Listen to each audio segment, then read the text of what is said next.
Hello, Trevors, Trevs, and Treviettes. Everyone who subscribes to me becomes a part of Bug Nation, and you can too, which is great because I am your awesome leader. I'm Bug Life Bugster the 28th, but you can call me Buggy the 28th. Today's video is about the first two characters I will be redesigning for my DC Swap debut.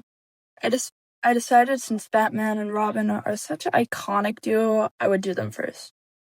But I gotta do some housekeeping before we get to that. My mic is pretty bad, so bear with me for this. It's gonna sound bad. Alright, so clarifying some things about this AU. This isn't like some other, alternate comic iterations where, some of them have turned evil, or like something like they've all turned evil. No. It's just a world where everyone who was good in the regular universe is good, was always bad, and everyone who was bad has been always good. So, it's kind of just literally just swapping everyone's roles. Personality-wise, everyone kind of stays the same, and any backstory or major plot event that happened to them earlier or later in life will stay the same. If it's a later thing, it probably will happen just for different reasons, or it'll affect the person in a different way. Same with backstories, honestly. It'll affect them differently. Let's say for Batman in my AU, instead of becoming a crime-fighting hero, he is the crime. It's just like my idea of playing around. Especially, I just wanted to do really fun character designs. I know it may not seem like I tried very hard when it came to Batman, because the design is already so good. I just made him kind of spikier. You'll see that while I'm doing this. I also hope that while watching this speed bait and stuff, you'll realize, other artists digitally will struggle a lot and have to erase. Like you're probably seeing right now with Robin's hair. It took me a lot of tries. But, it's always so fun to watch speed paints just to see how people do the art, and it gives me a lot of tips. So hopefully in that department, we're good. Speaking on the drawings, I'm going to talk about something, basically the character sheets for, based Batman and Robin. I just did them kind of posing together, Batman being serious as always, Robin being kind of silly. And I just did, number one, the first Robin, because obviously, Dick Grayson. And I decided to do these little refs kind of thing with a little, sheet about them. It took me a while. I just kind of, for, base Batman and Robin, I just decided I would just go over their backstories and stuff, trying to use as many big words so I could fill up the whole space. I wanted to use a really big one so that when I got to the stuff with, my swap AU, it would be a lot easier and I would have a lot more to work with, and I wouldn't have to keep expanding the box a lot. In hindsight, I could have just written it and then put the box around it, but I'm an idiot and I didn't do that. So, if you hadn't noticed, I put noise. I decided I would put noise over my stuff so it's harder to take out watermarks and stuff. I didn't put a watermark on this, actually, but just so it's harder to put your own watermark over it or just steal my art in general, because I got that a tip recently, and it works a lot. Alright.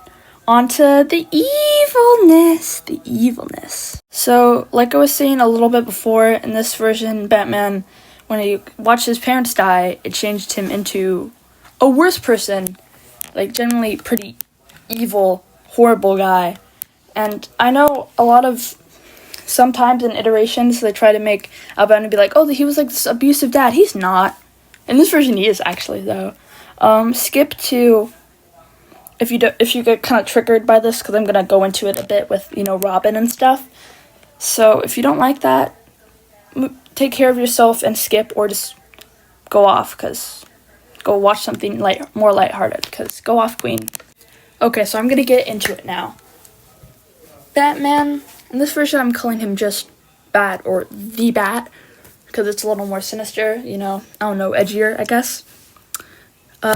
He in this version of Robin, Scavenger, he kind of, manipulated him into thinking of him as kind of this, otherworldly, kind of just savior kind of guy that was, you know, like, kind of saved him from the horribleness that happened at the circus, you know, and Scavenger Robin growing a really big attachment to him, codependency, and, you know, Batman and kind of, he encouraged that, and, you know, was very rough on him, even more rough, a lot more rough, like, than he is in the regular version, because, like, in the main, you know, series, like, in official canon, he was hard on him, but he was still trying, you know, to be a good parent to him, just trying his best. This version, he didn't care, he just needed some kid to use as a weapon, and he found his opportunity. He did take a bit of, you know, like, sadness for, you know, him also seeing his parents die, so he's, like, has compassion for that, but that's kind of where it ends, because he's also just pretty horrible. And Scavenger, he slowly started to grow resentful for all of it, and realizing he wasn't the best dude, and, well, he rebelled basically against him, started Teen Titans. I don't know of what I should name them, like, an evil version of the Teen Titans yet. I don't know any in the comments, but he basically rebelled once he was, like, 19 or whatever, like, in the regular continuity, and basically Bat was like, okay, you want to leave me? Well, fine, you can leave. You can fly off on your own, and pushed him off of the bridge. He didn't die, luckily, because it was into water. It was cold water, but he was saved, and everything's good now. So here, like, is side by side of the two. You can stop to read the, like, both of the character, like, sheets and stuff if you want to. But if not, it's fine, because I'm kind of giving you the overview for most of the lore. I have a great thing, because there's so many DC characters that, you know, if you want to add on to this AU by literally just finding, I don't know, some niche character you like, I'm just going to tackle the bigger ones, so leave them to me, man, leave them to me. But if there's any character that you really like that is more obscure, make a swap of them. Tag me in it. I will, and if I like enough, maybe I'll draw your version of them. Even if you're not the great artist, I love it anyway. And that's so cool that I made an impression that you would do that. And yeah, I don't really have much more to say. I was expecting this to be a lot longer. It took me days to make this because I was just so lazy. Pushing it out has been great. It feels like I'm birthing a child almost. Just a lot more lazy and a lot less screaming. Love you guys. You're great to me. Probably, I don't know. Maybe you're trying to find my location and shoot me right now. I don't think so.